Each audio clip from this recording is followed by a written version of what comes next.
Welcome, everybody. My name is Dr. Gabriel Orsi. I'm a project manager with the Northwest Mental Health Technology Transfer Center. I'm so pleased you could join us for today's session, Family Work Demands and Responsibilities, Addressing the Personal Impacts of the Pandemic on the Family System. Just a quick word about our center and network before we plunge into today's session. The Northwest Mental Health Technology Transfer Center is part of a national network. We serve Alaska, Idaho, Oregon, and Washington. Our focus is on disseminating and implementing evidence-based practices into the behavioral health and mental health workforce. We offer free training and technical assistance in a variety of modalities, and we're funded by SAMHSA. We'll be asking you to do a short survey today. Keeps the funding flowing from SAMHSA, and it helps us assess and improve our trainings. On the slide here, you'll see just a lot about our center and what we do, as well as the smiling faces of our two co-directors. Please come check us out on our website or through social media. Just a quick moment to do a land acknowledgement that we are based in Seattle, Washington, and therefore our center sits on the traditional land of the Duwamish and Coast Salish peoples. We thank them for their stewardship, and we acknowledge the rich and complicated history of our region.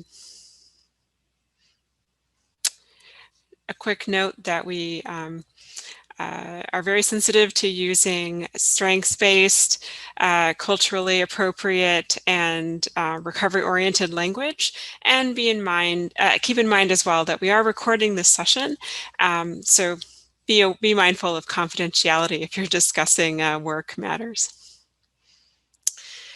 I'm so pleased to be able to present Dr. Kira Mauseth.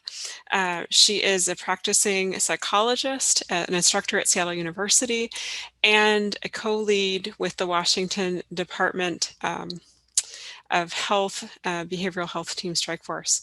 So without further ado, I'm delighted to welcome back Dr. Kira Mauseth for today's presentation. So I'm going to hand it over to her. And we'll be monitoring the chat, so feel free to chat your questions or speak your questions, and we'll try to support you with any technical needs as well.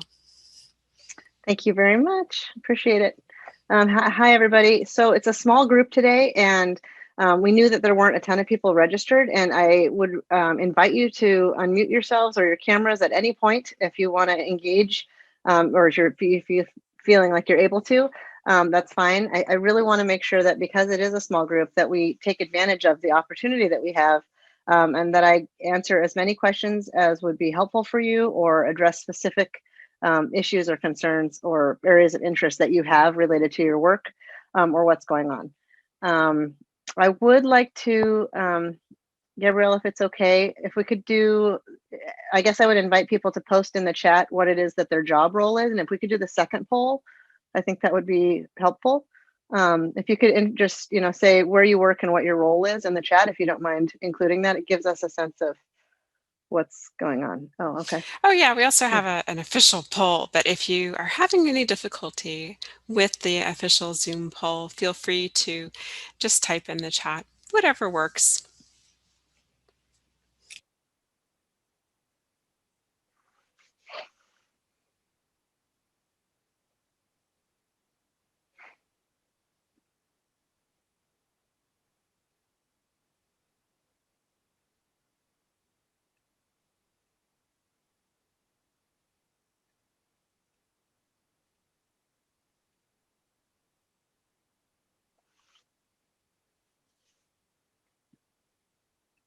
Okay, I'm going to go ahead and share my screen, and we can get started in just a second as the polls wrap up. I think you can all see that. Looks like I think everyone who's wishing to vote has voted, so I'm going to share out those results. Great. We're seeing case managers and outreach workers as the majority among us today, but also strong representation from behavioral health clinicians, therapists, and folks who work for schools, school-based organizations, or in the educational environment. Great. Thank you all for taking the time to be here today.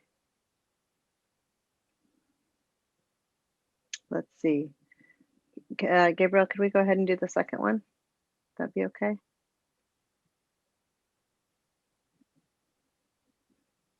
This Okay. one, yeah, thank you. Yeah. This question is particularly helpful for me as I um, sort of move forward with the content, because I want to make sure to provide you with the either the clinical or the sort of workplace oriented information that would be helpful for you.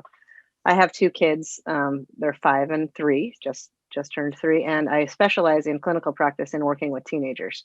So that's kind of the background from where I come from. Okay, great. Okay, so I'm A going little to bit of everything. close this poll and share out the results. It's fairly evenly divided among people who care for very young children up to the age of 5, people who care for children ages 6 to 12, people who care for children ages 12 to 18, and folks who do caregiving but not for children.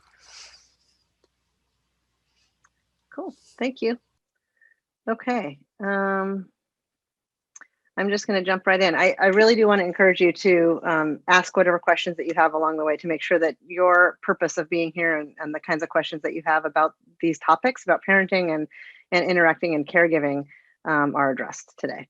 So I'm going to give you a little bit of landscape. Some of this is slightly overlapped with some of the other presentations that I've done through UW MHTTC. And if there are things that have been, that you've heard before that are familiar to you, sort of bear with me.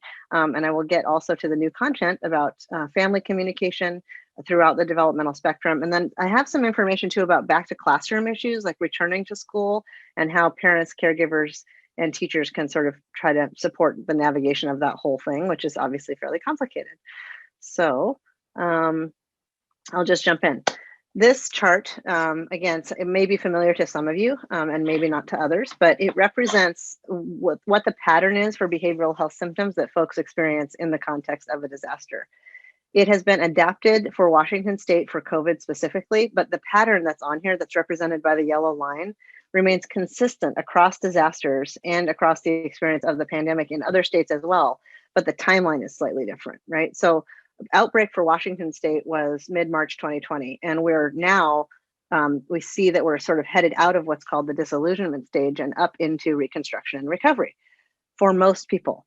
Why this matters is that we're really seeing a increase in disparity between the experiences of coming out of the pandemic and into reconstruction, depending on the age group that people are part of, and depending on a variety of other sort of social economic factors. So things like discrimination and social marginalization, things like economic or food insecurity, potentially families that have been evicted or have struggled with unemployment issues as secondary effects of the pandemic, are at more of a risk for what we call a disaster cascade. And those experiences in the pandemic put people on a slightly different recovery trajectory that takes a little bit longer and that might have more acuity in terms of symptoms. So what we're seeing fairly consistently is depression and anxiety, and those rates are going down significantly in Washington. I just saw a brand new data snapshot this morning, and rates of depression and anxiety are looking like they're close to before the pandemic even started in Washington State, or right at the beginning where we were in the sort of this heroic and honeymoon phase when people were feeling good. So rates of anxiety and depression for adults are going down in general, but we're not seeing that same kind of thing with teenagers and adolescents and youth. So kids are really in a behavioral health crisis right now, especially on an acute basis when you talk about kids that are really needing that crisis type of support. We're seeing that there are shortages in terms of workforce capacity from a behavioral health perspective to kind of manage that all over the place right now. And it's showing up at homes and things that teachers have to deal with as well, certainly. So the point being is that from here on out, even though the process of the experience of the pandemic hasn't been universally, people have had dramatically different experiences. On a behavioral and a neurological and a symptom perspective, most folks have been following a similar pattern. That pattern is disrupted at this point because the process into reconstruction is going to start becoming just more dramatically different depending on demographic issues and those things that I just mentioned. So the bottom line takeaway with that is that it might take longer for some groups and some families and some individuals, but eventually resilience becomes and is the most common outcome from any disaster. And that's a really important takeaway from this, is that we do get back to our baseline level of functioning. It just might take a little while. So understanding what's going on in the brain is really, really key to how you can support yourself as a caregiver, as well as whomever you are caregiving for, regardless of the person's age. So developmentally, until someone is about 20 years old or so, and there's a little bit of flexibility in there, the prefrontal cortex is not fully developed in the human brain. So as a function of that, a lot of teenagers and adolescents and youth, don't have the same kind of sense of consequences. The job of the prefrontal cortex is to regulate us. It's to tell us, that might not be the best idea right now. Or have you considered that if you respond that way, this and this and this might happen, and that's probably not in your best interest. Like it helps your brain sort of regulate and process through what may happen. And one of the issues that's happened right now is that the prefrontal cortex is it's at the table, but it's got itself kicked back, and it's not really talking to the other parts of the brain at the table. The driver's seat is the limbic system. That part of the brain is the emotional processing center. So children and teens and adolescents and adults alike are being highly influenced by the activity in the limbic system, whose job it is, that part of the brain's job, right, is to keep us safe by activating the fight or flight and the sympathetic nervous system, and allowing us to sort of express and process emotions, fear, anger, sadness, etc. So the consequences of being limbic system oriented are that most of us are much more likely to kind of snap at people, react impulsively, react from an emotional place. And we don't filter ourselves as well right now. And again, that is across the age spectrum. So it's adults and kids alike. And because the prefrontal cortex is there, but it's not really participating and integrated the way that it should be, we can't keep track of anything. We find ourselves disorganized and not focusing and confused about things and very, very forgetful. So those are common neurological things that are happening. But when it comes to kids and younger people in general and students who are trying to learn, because that part of the brain is not fully developed yet anyway, and it's also sort of compromised by the degree of stress that's been experienced over the last year, it is really, really hard for young people and young adults and kids to retain and attend to new data-oriented information. So that definitely affects the learning process. In terms of how this acts at home and how it influences our ability to sort of navigate all these demands, sort of the theme of this talk, all of these multiple pressures of caregiving and work and expectations around performance on all of them are filtered through a neurological process that is not functioning very efficiently right now. Because we're emotionally driven, we're responding to threats, we're trying to protect ourselves and keep ourselves safe. We're having an even harder time than we otherwise would effectively balancing all of the demands that are on our time. And the result of that is sheer exhaustion. Most people are really, really tired and not sleeping very well, and having trouble turning your brain off at night, or your brain wakes you up at 2 o'clock or 3 o'clock in the morning ready to go, and you're not ready to go. And that's happening for kids too. Sleep disruption is a very, very common experience right now. If you have any questions about the limbic system or any of the neuropsych sort of perspectives on this, please don't hesitate to ask. These are a series of common responses that apply to adults. So I've mentioned a few of them already. Behaviorally, what we are likely to see moving into the warm summer months are things related to aggression, risk-taking behavior, and substance use for teenagers and adults. So I would put them kind of in that same category. And you also, there are going to be also a certain sort of subgroup who are on this disaster cascade recovery trajectory that might feel isolated and withdrawn and not a little bit hopeless and not really interested in participating because they may have given up psychologically on things kind of ever getting back to normal. So those are two extreme examples, like the acting out versus the acting in behavior. But people tend to be drawn towards one of those two poles based on underlying personality characteristics and previous experiences with disaster and that kind of thing. So that's, if you're seeing that with the people that you're caregiving or the folks that you're working with, just please recognize how common that is right now. For kids, things that you might be seeing include developmental regression. That's probably one of the most common things, is that, children who were previously potty trained might be having trouble with that. Teenagers who previously had a higher degree of emotion regulation might be really struggling with that. You might see tantrums in elementary age kids who stopped tantruming a year ago, but now kind of they're tantruming again.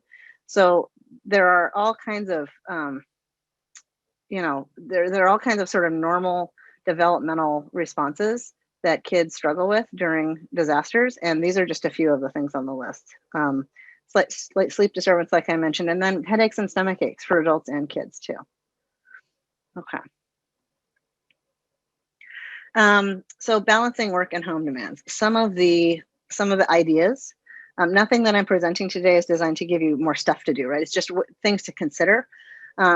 Flexible boundaries. I guess that's kind of the wrong way to put that. I don't mean that the boundaries need to just be let go. I mean that we need to consider new parameters around how we do things. So having healthy boundaries and being adaptable and flexible go hand in glove with each other. So change your schedule, change your expectations for yourself, your space, your time. As we transition into the nicer weather in the summer months, be flexible around how you have fun. Be willing to adapt the ways in which you have fun for yourself and for children or whomever you are caregiving. New ideas are really going to be important rather than holding out for a particular activity that you used to do that might not be possible for a little while because of where we are with COVID. So being willing to sort of be flexible and try things out, and then putting boundaries around those things to protect them. The most concrete way to reduce burnout is to have healthy boundaries around your work time. I'm going to come back to this again, but because I talk about boundaries a lot, but 3 buckets are what I'm advocating: on work or on duty, on call, and off. And the off time, whatever size bucket that is for you, depending on your job role, the off time really needs to be protected. And that means that you're not responding to email and you're not looking at work stuff and you're not doing things that are related to work in your off time. And again, the size of each of those buckets of your day or your week is going to vary. But the off time needs to be protected is the bottom line. Okay, what works for you? In terms of how to balance this stuff, there are probably a million, not short of a million ideas online that you can find about self-care.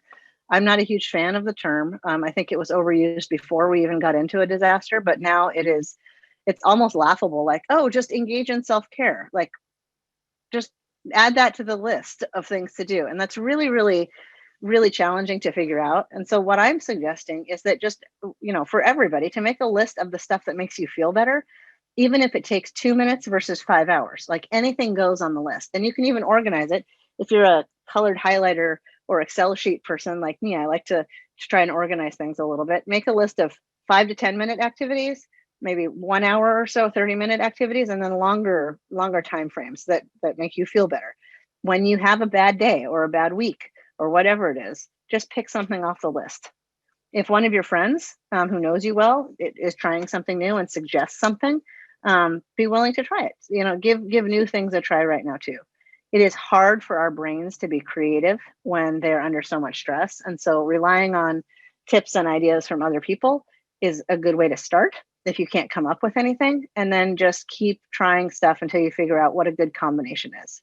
If you have a really hard Tuesday, maybe you have a go-to Tuesday thing that's going to help you, and so forth. Anything outside, even if it's in the rain and you can get bundled up and go outside, is going to be somewhat helpful based on just brain chemicals. So physical stuff and getting outside. If you like to go in the garden, if you like to dig in the dirt and grow things, I can't do that. I focus on keeping my small humans alive, and gardening and plants are not my thing at all, but it's really interesting what the data say about how, working in the dirt and growing things can help people in terms of depression and anxiety. So if that's something you do already, recognize that there's sort of this intrinsic value in it, anthropologically, I guess. And any physical activity that you're interested in is likely to help too. So small steps. What do I want to say about this? For kids, this is, again, across the age and developmental spectrum. The way that our brains are set up is that the sensory neurons that we have are stronger and more basic than the parts of the brain that are responsible for anxiety and anxiety processing. So anytime you can engage your 5 senses, it tends to override, and it has the potential or at least ability to short circuit the part of the brain that's causing us anxiety.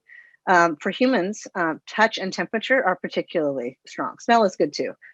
Smell goes directly into your hippocampus. It bypasses the part of your brain that thinks about it. So that's why when you have a certain scent, you immediately can remember where that thing came from or last time you smelled that thing, because you don't think about smell. It's a really, really basic one of our senses.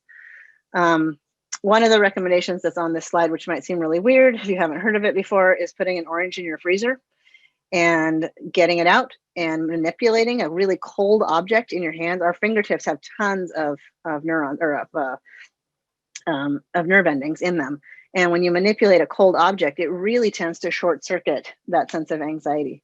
You can put your hands in a brief ice bath, 20 seconds or so, and that does it too. Lots of touch and temperature ideas that you can also find online. So mindfulness in general, these are big generalizations about it, but the way that it works is by getting you to focus on your body in the present moment and letting go of either things from the past that are done that you can't change or things from the future that haven't happened yet. And if you can get your attention, and this works for kids too, right? If you can get kids' attention on what is happening right now, there's a lot less room for fear and a lot less room for sort of discomfort, because right now in the present moment, things are generally okay. And our brains are so complicated that we like to make stuff complicated. Mindfulness works by sort of cutting those parts out or trying to ignore those parts and focusing on those basic ways that our brains and bodies can connect to our current environment. Effective communication. I'm going to talk a little bit about that across the developmental spectrum and how we can use effective communication to help us navigate all of these pressures. So zones of regulation are important to understand because when someone is in the red, yellow, or blue zone, they're not going to be as focused and they're not going to be as ready to sort of tune in and problem solve and really attend to what's going on. If someone is in the red zone, it will take approximately 30 minutes or so for the adrenaline that tends to come with getting really upset to be reabsorbed into the bloodstream. So to get from red to green is a function of time and space. And if you keep after somebody when they're in the red zone, it's not likely to be effective. If you or people that you are caregiving for are in the blue or yellow zone, the easiest way to get to green from either of those is to physically get up and move. That's stimulating both halves of the brain. Do some laps around the dining room table, go out to the end of the driveway and back, just even stand up and do just a couple arm flaps or something. But anything you can do to get both halves of your brain engaged with the thing is going to pay off to pull you neurologically from yellow and blue more into green. The other recommendation on this slide is active listening. It's hard for me to say enough good things about active listening. It is a 5-star recommendation for disaster recovery. It's one of the most effective tools that we have. Again, for 10-year-olds, for 16-year-olds, it doesn't matter, for colleagues at work. If you have the energy to listen in a different way and to listen with the intention of understanding and caring about someone else, it's going to be incredibly effective at helping the speaker feel a lot better. We have to pay attention to our body language and our nonverbal messages. We have to pay attention to, staying calm ourselves, asking open-ended questions, who, what, where, when, why, how, and really seeking to understand. Typically, we communicate with our family members and our colleagues from a fix-it perspective. Tell me what's wrong and I'll help you solve the issue. That's not what this is. That typical way of communicating doesn't work in a disaster because the problems people have are too big with the pandemic, and problem-solving communication makes people feel disconnected. So if we want to increase resilience and increase connection, we want to use active listening instead. And for those of you who don't use active listening on a regular basis, I guess I would say it's worth giving it a try. If you feel like you're so tired that you can't empathize with other people, then don't give it a try. It's only something to be tried when you feel like you have the capacity to kind of take it on. But it's not meant to be a whole bunch of work, right? It's just listening in a different way. Okay.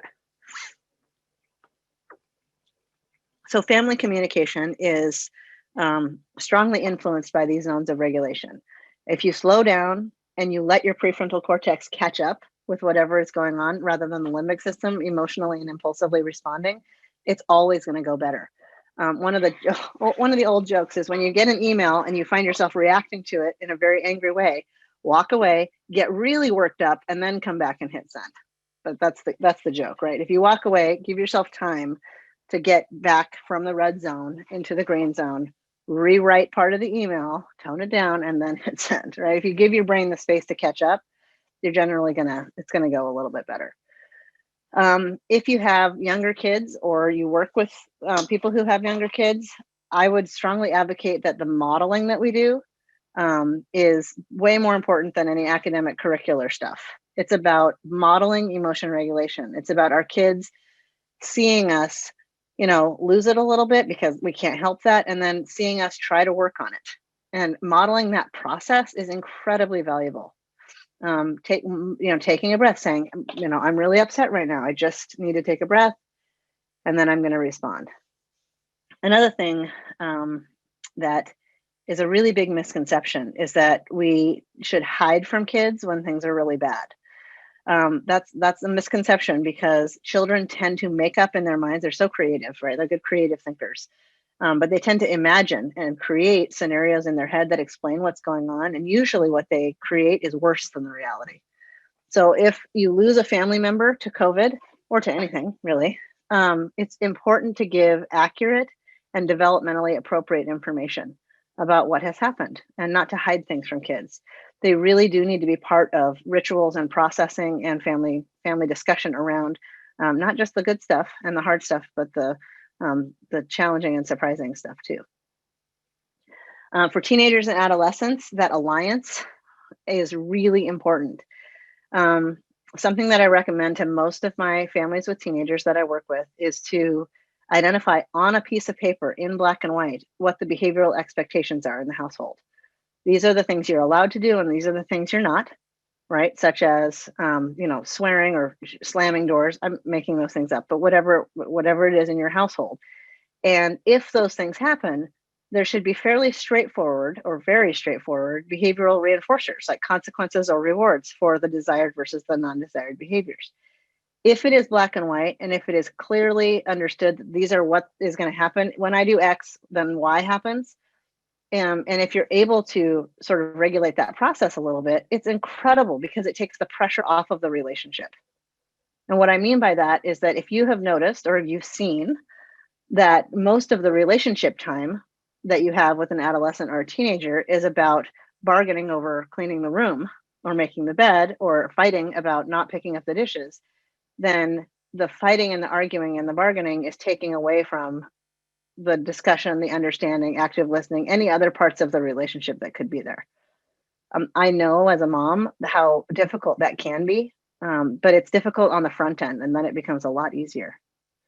Another thing that's a really strong recommendation for parents is to not move the goalposts. I hear this from my teenagers all the time. Don't change the rules, right? If they know what they have to do to earn something or to get something or to be allowed to do something, don't wait till they get close and then shift the goalposts. That's really sort of negatively reinforcing for the behavior that you're looking for. And then the other thing is that teenagers need to get some credit for being able to identify for themselves what works. If you don't know what motivates them, ask them. Ask them, what's a reasonable consequence? The next time you do this thing, whatever the thing is, the next time you do this, what do you think is a reasonable consequence? 8 times out of 10, maybe 9 times out of 10, they will tell you what a reasonable consequence actually is from their perspective. And they're usually going to be pretty accurate in it. And at least in my experience, parents don't always have a pulse, have a sense of the pulse of that for kids, but they will tell you if you ask. And if you work on that piece of paper together, if you create it together, and then not when somebody's in trouble for anything, but you sit down and you're like, look, let's make a plan so that we all understand what the expectations are here and what's going to happen. It really does go a lot better. And they will participate in that for the most part. Okay, or they're likely to anyway.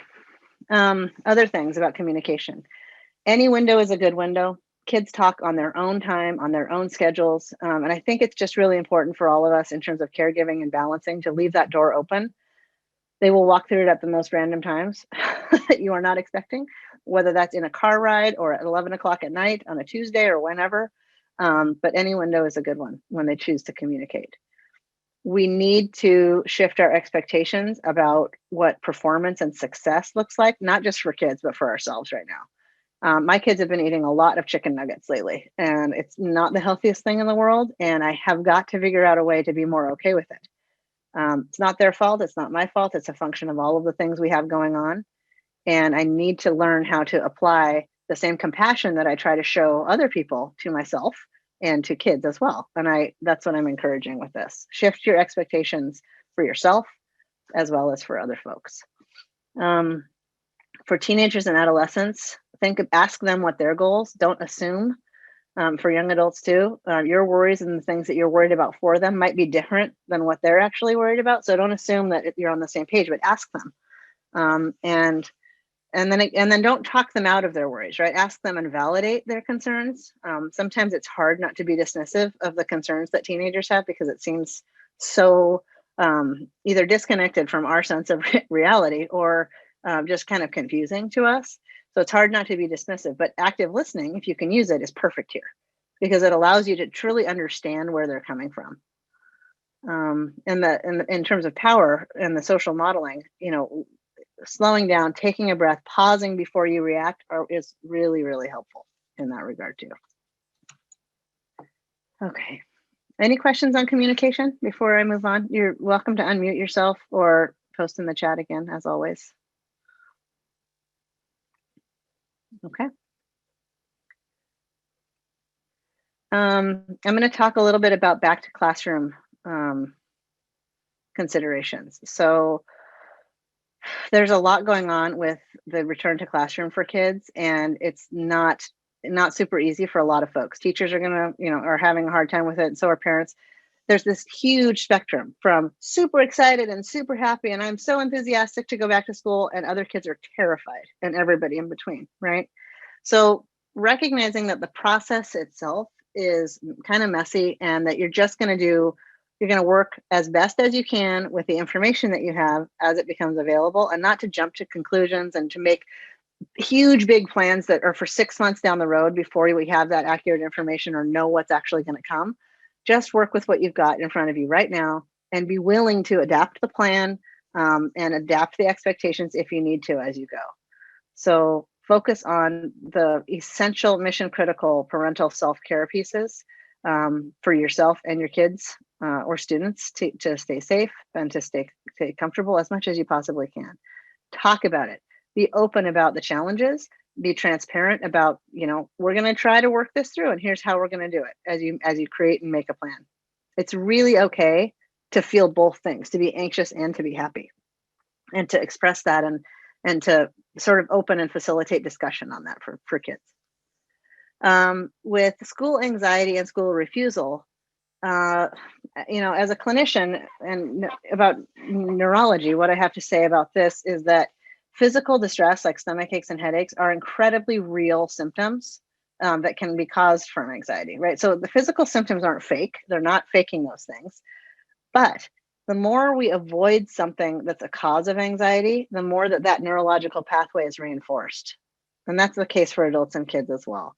So if we continuously behaviorally avoid something, X, Y, or Z, that neurological pathway and the anxiety that's produced from it becomes stronger every time. So what we want to do is very gently and very carefully walk kids through a plan to expose them to the thing that they're afraid of in a very safe and a controlled way so that they teach themselves and they can learn, I don't need to panic. I don't need to be afraid under the circumstances because we're just doing it in tiny little steps. And manage the symptoms, but don't over focus on them. It's like, okay, if you have a tummy ache or a headache, here's something that you might be able to take. But please, don't obsess around that thing. If you need to go to the doctor and get it checked out, absolutely, that's valid and reasonable. But once you have that reassurance, focus on moving forward with the active coping rather than sort of staying focused on the symptom management piece. Making a plan is about taking those small steps that are needed to facilitate gradual and, again, safe and very gentle exposure to the thing that is causing the anxiety. And again, active listening is really, really, really helpful for this whole process. One of the most helpful sort of pieces of information for teenagers and adolescents that I work with is understanding that anxiety is not something that happens to you like the weather. It's not an external thing that happens to you that you can't do anything with besides react to. It's something that your body creates. And as a function of that, you can learn different techniques to manage it or to make it go away, one or the other or both, right? Depending. So it's not this outside force, it's from within. And when you can learn how to boss it around rather than having it boss you around, it's an incredibly powerful realization for kids to have. And you can use active listening to help get there. So the sample plan about anxiety and school refusal would be to do these little steps. Drive over there, look around, get out and walk around if you can. Just comment on, things that you're seeing. Arrange to meet people ahead of time so there aren't big surprises. If you can, arrange a visit to the classroom, just step by step, so that at every point, the sympathetic nervous system and the fight or flight reaction in the child can be managed and sort of lowered and reduced, and they can learn how to stay calm in that environment. And that's a way to gradually approach very strong success, I should say, in the back to school or back to classroom process for kids that are anxious. Just gradual and slowly. This next part is about changing or adjusting expectations. So considering how many things all of us are balancing right now, realistic evaluation of the amount of work that we're doing and the amount of effort that it takes to balance all of these things. I think part of what happens is that neurologically our brains are so obsessed around keeping us safe that we lose sight of all of the success and the credit and the thank you and the appreciation for the stuff that we have done well, even if it's just us giving it to ourselves, right? Our brains do not attend to and process positive information very effectively right now. We tend to just ignore it or just pretend it's not important because it's not a threat.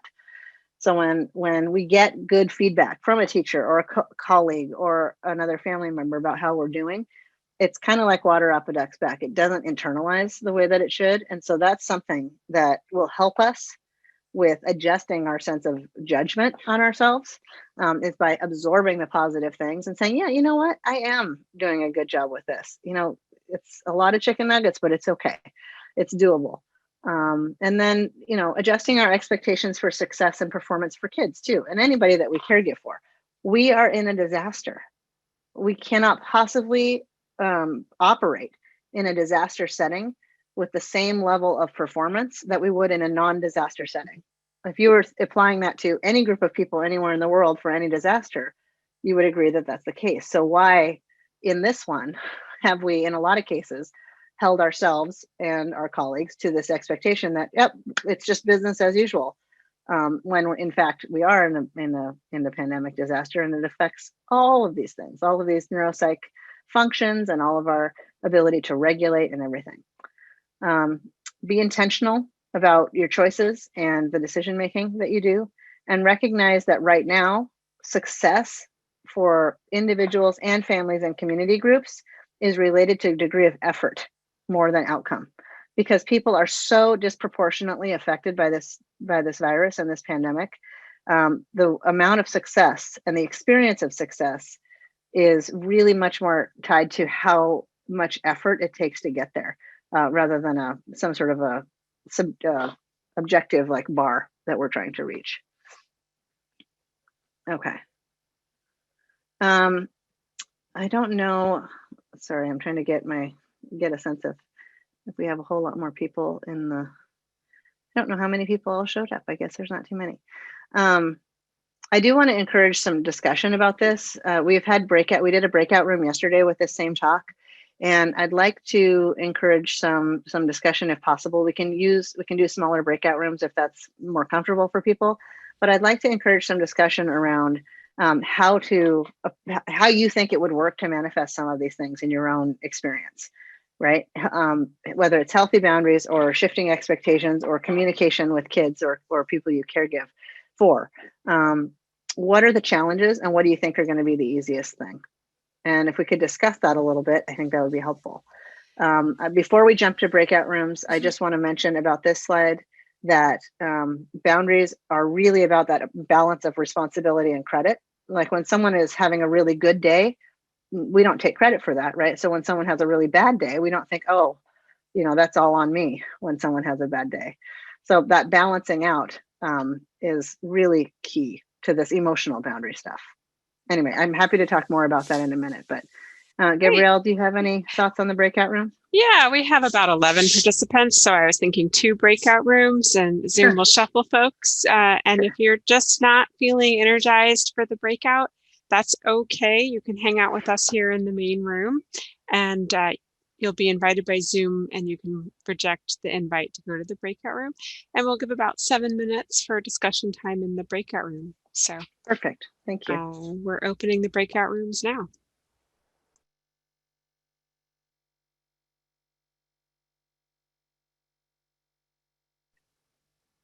Okay, I think that's it, everybody. Are there any, I would love to hear any feedback or get any questions answered from you, if you have them.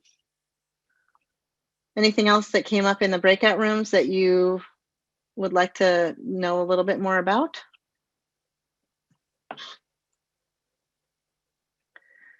Okay, so with that in mind, I have just one extra slide and we will wrap it up.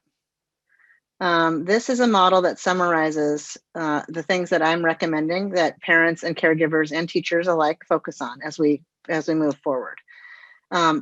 Focus on what you can model. Model resilience, model effective communication, model taking a pause, right? Engage in active listening, super effective intervention that we have in our toolbox. Develop healthy boundaries, protect that off time. Off time is really having good boundaries around work schedules and time is the most effective way to reduce burnout. Identify small pieces of a plan that work for you, make a list of stuff, get it on the fridge, and then change your expectations about performance and success. Just readjust our expectations for what those things mean. The last 2 slides here that will be available to you based on what was put in the chat earlier are just resources. Everything is available, on this page here. And I really encourage you to check out the information that we have up there for families already. We have a family toolkit, and we have another one coming out very, very soon related to the back to classroom experience. So please keep an eye out for that. Will the slides that you used today, are they available after the presentation? Yes, I think there was something, let's see, the recording and the slides are coming in about 2 to 4 weeks. You'll be notified on email, but I think they're posted on the MHTTC website and you can get them from there. Is that right, Gabrielle? Correct. Yeah, we don't send out email file attachments. They tend to be unwieldy and blocked by spam filters anyway. So we'll alert you when those are ready. And so we'll also alert you when the certificate of attendance is available through email. So look for those messages. Mm-hmm. Thank you. Thank you all for being here today. I know that if you are interested in this topic, you probably have a lot of different roles that you play and a lot of different work that you do. And I just appreciate you taking the time to be interested in learning about this subject matter for sure. Yes, and I want to thank everybody for being here and our presenter, Dr. Kira Mauseth. Your feedback is important. The link to the evaluation survey is in the chat, and we'll also be sharing that through email with you.